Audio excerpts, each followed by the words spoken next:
E aí, pessoal, tudo bom com vocês? Nós estamos aqui com mais uma aula hoje. Novamente, como a gente diz, toda semana seguindo o cronograma do curso, com aulas que o, o ritmo que a gente estava seguindo nas aulas presenciais. E antes da gente começar o próximo assunto, eu gostaria só de fazer alguns adendos para todos vocês. Que por favor você pause o vídeo e vai lá até onde encontra a sua apostila e pega a apostila e volte aqui e abra ela no capítulo 5. A gente vai estar falando hoje sobre salários e remuneração. Logo no começo do vídeo eu quero falar também para que, por favor, você coloque o seu nome completo. Se você puder, pausa o vídeo, volta lá na postagem do Google Sala de Aula, escreve o seu nome completo e volta para o vídeo para poder assistir. Mas a gente pede que você faça isso, não só no meu vídeo, mas no da Thaís, no Damião também. Porque essa é a forma que nós temos de comprovar que você realmente assistiu às aulas. E, por favor, assista a aula completa. Não fica pulando, não fica indo até o final ou saindo antes, não. Esse conteúdo é conteúdo que que nós estávamos dando em sala de aula e todos eles vão ser importantes e cobrados quando a gente voltar. Então, por favor, tire os minutinhos aqui, assista esse vídeo completo, porque vai ser bom para você agora, para você aprender e depois quando a gente chegar ter que avaliar o conhecimento que você obteve. Tudo bem? De posse de todos os avisos, vamos para o vídeo. Qual a diferença entre salário e remuneração? Muitas pessoas não entendem o que vai ser a diferença entre salário e remuneração. Elas vão pensar assim, ó, um é o dinheiro que eu vou receber pelo meu trabalho e o outro é comissão, e não é. Quando a gente fala em relação a salários e remuneração, nós estamos falando diretamente sobre o dinheiro que o trabalhador recebe ao fim do mês pelo seu trabalho. Que aqui entramos nas definições. O salário é a contraprestação paga por um trabalho realizado, sendo tal valor registrado em contrato de trabalho, utilizado como base para calcular todos os direitos do trabalhador. Quando você fala em questão de salário, é exatamente aquilo que você ouviu do seu empregador que você receberia. Quando você vai ser contratado, caso você seja contratado ou você contrate alguém, você fala para aquela pessoa, ó, você vai receber um salário de tanto. Isso se chama salário. Se ela virou para você e falou assim, ó, você vai receber um salário de R$ 3.000. O seu salário é R$ 3.000 e esse valor vai ser usado como valor base para poder fazer o cálculo do seu FGTS, de quanto que a empresa vai ter que direcionar para o FGTS, vai funcionar para o cálculo do INSS. No caso de um salário desse de R$ 3.000, vai direcionar também a porcentagem da alíquota que vai ser descontado para o imposto de renda. Então o salário ele é um valor que é utilizado como base para tudo. Tudo aquilo que esteja envolvendo o valor que você vai receber no final do mês. E esse valor que você recebe no final do mês, aquele valor que cai na sua conta, é o que nós chamamos de remuneração. Pois ele é a somatória de todos os valores pagos juntos ao salário, abrangendo as horas extras, adicionais e benefícios.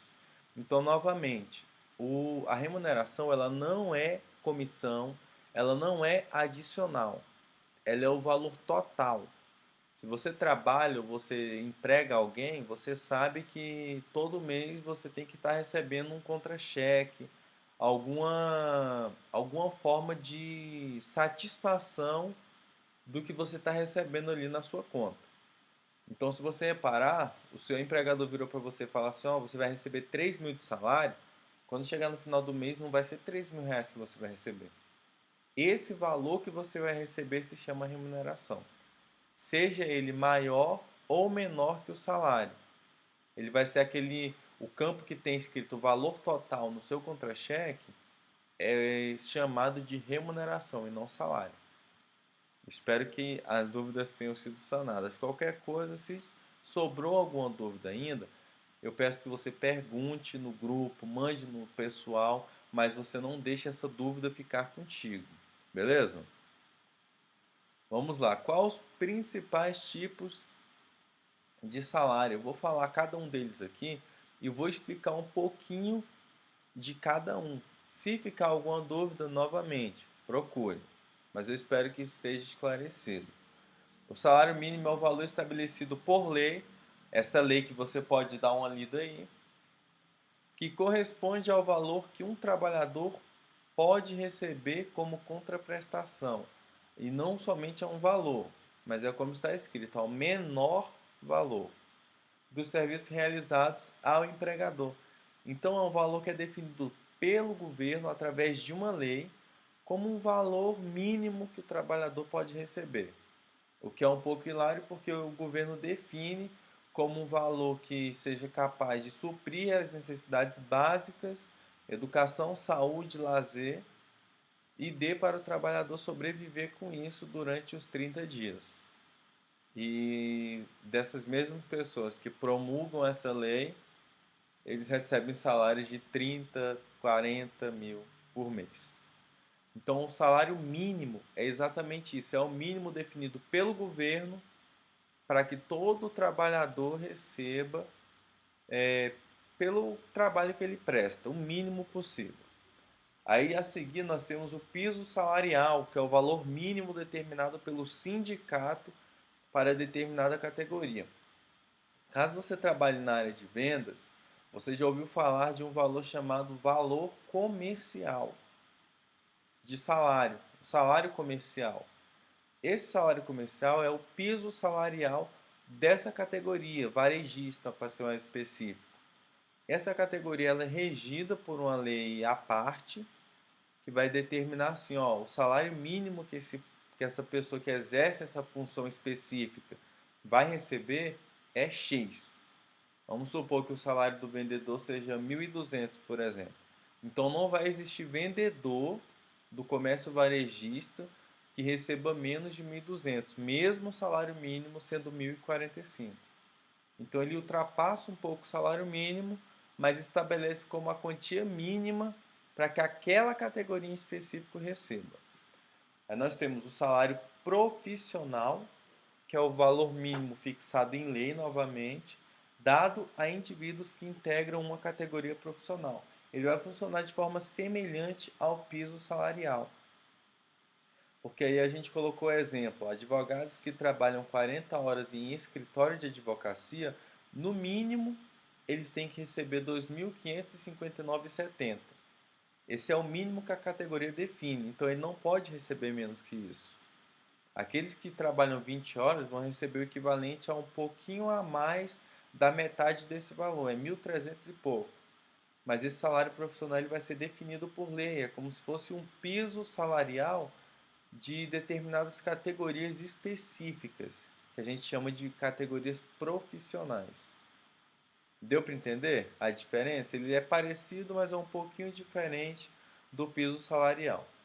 O salário misto é quando o funcionário recebe dois salários, sendo o primeiro fixo e o segundo variável, que é o caso das comissões. Então, o salário misto ele vai ser geralmente dado a pessoas que prestam serviços ou que vendem ou que fazem algo do gênero. Essas pessoas vão receber essa comissão e ela vai se juntar a um fixo. Tem empresas que geralmente ela costuma falar que o que for maior que prevalece. Mas tem outras que não, ela junta o valor da comissão ao valor do salário. E esse salário total, essa remuneração total, se chama salário misto. Temos o salário in natura, que a gente chama também de salário utilidade. É o salário estabelecido em forma de benefícios para o trabalhador. Exemplo, vale transporte, auxílio moradia, paletó e etc. Então, no caso desse salário in natura, ele é um salário que não vai para você literalmente em forma de dinheiro. E se ele for em forma de dinheiro, ele já vai com uma obrigação certa. Imagina que alguém te deu um dinheiro para pagar uma conta. Esse valor a gente poderia chamar de salário in natura, porque você não pode pegar não pode pegar esse dinheiro e ir lá no shopping comprar uma brusinha. Não pode. Você tem que cumprir uma obrigação com esse dinheiro. Então nós chamamos ele de salário in natura.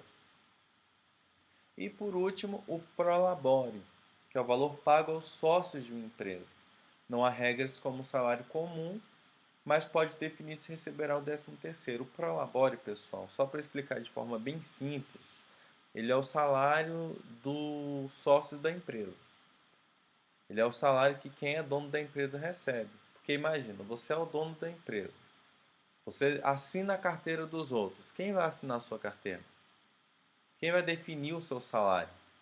Então esse prolabore é essa definição de salário, de quanto você vai receber, mesmo estando à frente da empresa, de forma a não dar prejuízo para a empresa, mas também a remunerar você como um funcionário, assim como qualquer outra pessoa. Temos aqui os adicionais para o trabalhador.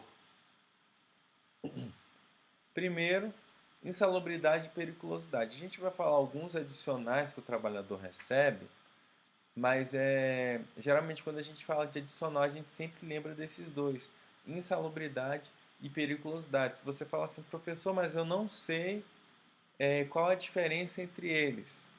Pois é isso que a gente vai explicar aqui agora. Insalubridade, pessoal, é paga ao empregado que trabalha em local prejudicial à saúde, como forma de compensar a exposição sofrida.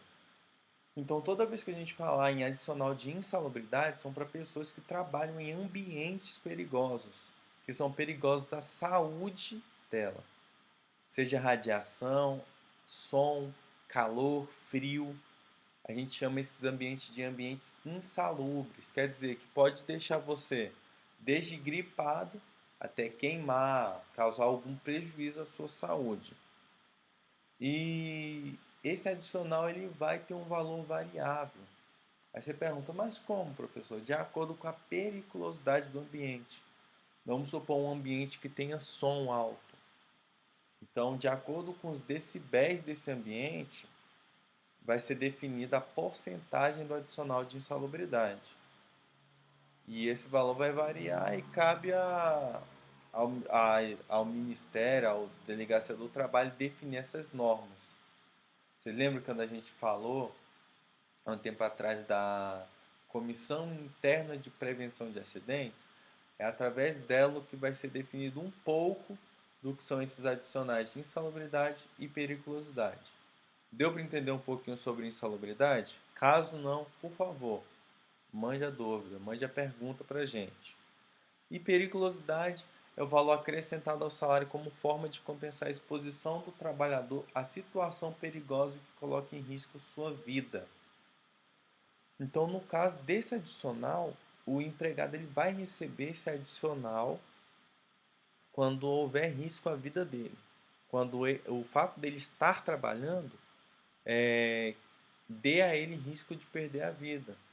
Um exemplo que a gente pode dar é daqueles funcionários que limpam janela de prédio do lado de fora. Caso aconteça algo de errado e ele caia, ele pode morrer. Então, para essa categoria em específica, eles têm esse adicional de periculosidade. Então, eles vão receber isso. Quem trabalha em posto de gasolina também. Porque vai que acontece alguma faísca, vai que explode. Se explodir, morreu, já era. Então, para esses funcionários, tem adicional de periculosidade. E por que eu citei o frentista de posto? Porque nesse caso ele deveria receber os dois. Porque esse ambiente pode ser prejudicial à saúde dele e prejudicial também à vida dele. Então o trabalhador só tem direito a um dos dois, devendo escolher o que lhe for mais benéfico, ou seja, aquele que a porcentagem for maior. Porque no caso da periculosidade, ele não funciona como a insalubridade, ele não tem níveis, porque sua vida é arriscada de forma igual, então não tem como eu medir o nível. Então ele vai ser 30% fixo. Então, caso a insalubridade seja maior do que periculosidade, caso o nível de insalubridade do ambiente seja maior do que o risco que esse ambiente oferece à sua vida, você vai receber insalubridade, os 40%. Caso seja de 20 ou de 10 e você tem essa periculosidade, você vai receber o de periculosidade. Aí temos aqui outros adicionais, que é o de noturno e de transferência. No caso desses adicionais, não existe aquela regra que a gente viu do periculosidade e insalubridade. Você não escolhe qual você quer receber. Caso você se encaixe nessa categoria, nesse tipo de adicional, você tem que recebê-lo, mesmo que seja cumulativo. O noturno acumular com insalubre e acumular com transferência. O noturno é o acréscimo sobre o salário dos trabalhadores que exercem atividades em horário noturno. Você lembra que na aula passada a gente falou sobre a questão da jornada noturna, que ela é mais cansativa para o trabalhador? Então, o Ministério entende que é necessário dar esse adicional ao trabalhador por ele estar ali se desgastando mais durante a noite. Então, para todo aquele que entra naquele espaço de horários que a gente falou na semana passada, caso você não tenha visto, caso você não lembre, dá uma olhadinha, deixa eu ver, no que tem aqui em cima. E dá uma olhadinha na outra aula, que provavelmente se você não lembra ou não assistiu, é bom que você assista. E esse adicional vai ser de 20% sobre o salário, não remuneração. Então, se você recebe um salário de 3.000, o adicional noturno vai ser 20% desse valor, vai ser de R$ 600. Em alguns casos, uma convenção coletiva pode estabelecer um valor maior do que os 20% garantidos por lei. Então, se alguma convenção coletiva definir que esse valor tem que ser maior porque a função exige mais atenção ou é mais perigosa, o empregador ele tem que seguir. Se você perguntar, professor, mas qual categoria? Dá um exemplo de categoria que o valor é maior do que esse 20%. Você está me apertando sem me dar um abraço. E você já sabe que abraçar não pode. Eu não vou lembrar, pessoal, uma categoria específica que receba mais do que esses 20%. Mas caso você pesquise e encontre, coloque no grupo também. Temos o adicional de transferência, que é quando o empregado é transferido para outra sede da empresa e que exista necessidade de mudança de domicílio, que aí no caso está lá no artigo 469 da CLT. Nesse caso, o empregado ele vai receber quando ele vai fazer uma transferência para outro estado, para outro local, que ele necessite se adaptar àquele local. Esse adicional é dado para a pessoa se adaptar àquela nova vida, ao novo local, a novos gastos que ela possa ter. Porque ela vai sair do local onde ela está com conforto e vai para outra onde ela vai conhecer tudo. Então tem que haver esse adicional. Se for temporário, ele tem direito. Caso seja definitivo, esse adicional não será pago. Esse adicional, pessoal, ele se encontra como transferência porque ele é algo de caráter provisório. Ele é tipo, você trabalha em uma empresa e essa empresa quer mandar você para outro estado para trabalhar lá por 2 meses. Então, durante esses 2 meses, ela vai acrescentar esse adicional. Esse adicional ele vale até o quinto mês. Passou para o sexto mês, tanto a lei quanto a empresa entende que essa transferência é definitiva. Então ela cessa esse auxílio de transferência e entende que você já se adaptou àquele local novo. Então não necessita mais receber esse adicional. Mas em caso de pessoas que vão viajando, caso a empresa não adote aquele regime de pagar pela estadia da pessoa, ela vai colocar esse adicional lá na folha de pagamento. Até o quinto mês. Após o sexto, ela acessa porque entende que é definitivo. Temos aqui sobre as horas extras, que é como se denomina a jornada de trabalho que excede o tempo definido pela legislação ou convenção coletiva da categoria. A remuneração geralmente, ela possui um adicional de 50% sobre o salário normal, o salário hora. Em caso de domingos feriados, esse valor passa a 100% do valor da hora, ou seja, o dobro. Vamos lá. Hora extra é aquele período que você fica, que para você é um martírio, mas para o seu empregador é como se fosse o fato de você estar vestindo a camisa e amando trabalhar naquele local. Então, esse horário que você passa mais não é um horário que deva ser remunerado à parte pelo seu empregador. Ele não pode chegar para você, entregar o dinheiro na sua mão e falar aqui, ó, tô te pagando essas horas que você vai ficar a mais. Não pode. É um valor que tem que ser registrado e esse valor vai ter que ser colocado na sua remuneração. Então, o valor da sua remuneração vai ter que ser alterado. E como calcula, professor? E como calcula?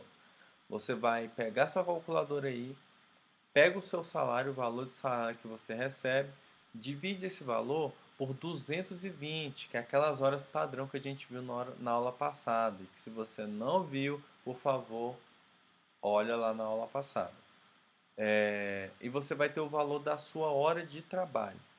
Esse valor, na sua calculadora aí do seu celular mesmo, você coloca vezes 50%.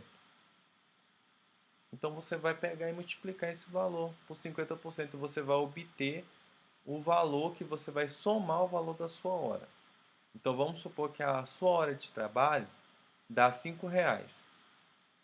Caso você faça uma hora extra, você vai multiplicar R$ 5 vezes 50%, que vai dar R$ 2,50. Esse 2,50 você soma com os R$ 5, que aí vai formar o valor de R$ 7,50. R$ 7,50 vai ser o valor da sua hora extra. Cada hora extra que você trabalha vale R$ 7,50, nesse caso em específico.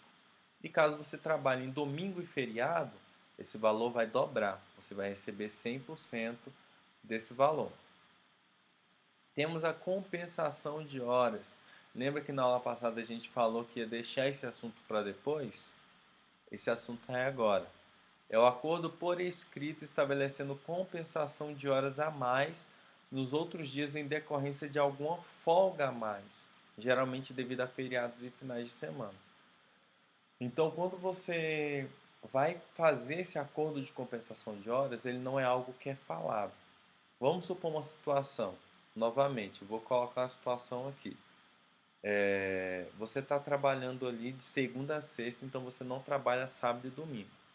Pela jornada normal de trabalho, você teria que trabalhar 44 horas semanais, que é 8 horas durante a semana e 4 horas no sábado. Essas 4 horas você não está trabalhando, porque sábado você não trabalha.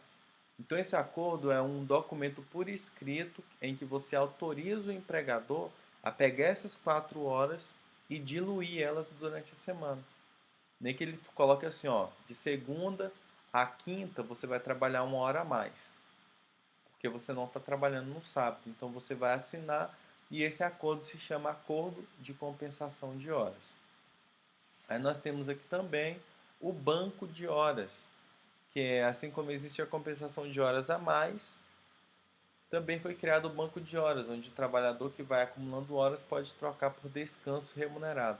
Então, provavelmente alguns vão conhecer sobre esse banco de horas da sua própria empresa. Tem empresas que preferem adotar esse banco de horas e dar um DSR para o seu funcionário.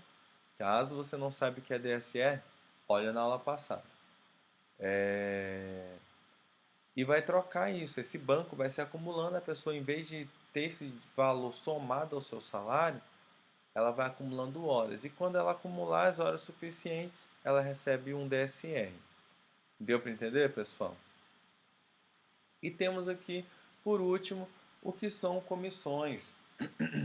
A gente falou de salário misto no começo da aula, agora a gente vai fechar sobre as comissões, que são valores pagos sobre vendas efetuadas pelo empregado em favor do empregador. Condição básica é a onerosidade, por isso deve haver um salário base. Aí você fala assim, mas professor, eu já li, e a onerosidade é algo básico de todo tipo de salário, mas nesse caso em específico, é muito seguido à risca, porque você ganha pelo que você trabalha, você vai receber pelo que você rende. Então, é por isso que tem que ter um salário base. Não pode falar assim, ó, se você não vender nada, você não ganha nada. Sempre tem que ter assim, ó, caso você não venda o suficiente, você vai receber esse salário base aqui. O empregado comissionado pode ter variações no salário, mas jamais pode ter redução para valor abaixo deste. Então, quando você fixa uma base para o trabalhador receber, e ele receba a comissão, ele não pode receber menos do que isso. Vamos supor, igual aqui embaixo, ó. O empregador deve registrar o valor mínimo da categoria para vendedores de comércio varejista no DF. O piso salarial é de R$ 1.195,58 mais o percentual das comissões. Então, conforme diz na lei, o empregado ele pode ter variações, ou seja, o salário dele pode ser maior ou igual a esses 1.195, mas não pode ser menor.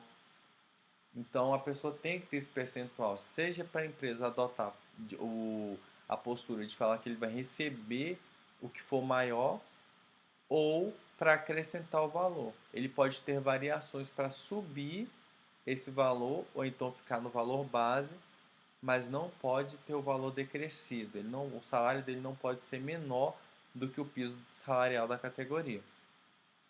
Deu para entender, pessoal, um pouquinho como funcionam essas comissões? Eu espero que tenha dado para entender bem. Eu procurei fazer a aula um pouco mais breve para que vocês não se cansem tanto de estar assistindo, embora eu acho que eu não tenha conseguido. Na próxima aula, pessoal, nós vamos estar falando sobre benefícios e auxílios.